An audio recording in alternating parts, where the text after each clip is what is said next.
اگر خواب میں نظر آ جاتا ہے ہاتھی تو اس کی تعبیر کیا ہوگی؟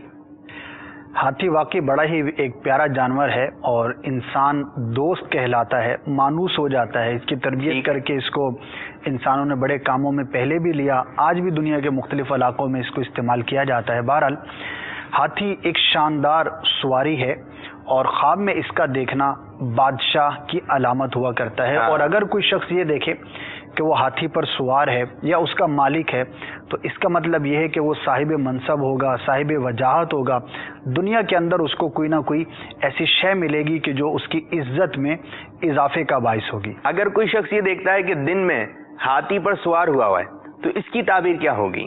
جی ہاں، بالکل، دن اور رات کے مختلف ہونے سے تعبیر مختلف ہو جاتی ہے۔ اگر کوئی شخص یہ دیکھتا ہے کہ وہ دن کے وقت ہاتھی پر سوار ہے تو اس کی تعبیر اچھی نہیں، اور اس کی تعبیر کے بارے میں دو باتیں بیان کی گئی ہیں۔ یا تو اس کی اور زوجہ کے مابین جدائی واقع ہوگی، یا پھر وہ کوئی مکر و فریب کا کام کرے گا، کسی کو دھوکہ دینے کی کوشش کرے گا، لیکن وہ دھوکہ اسی پر پلٹ کر آئے گا، یعنی اس کا نقصان اسی شخص کو ہوگا۔ تو دونوں اعتبار سے دن کے وقت ہاتھی پر سوار ہوتے ہوئے اپنے آپ کو دیکھنا یہ اچھا نہیں ہے۔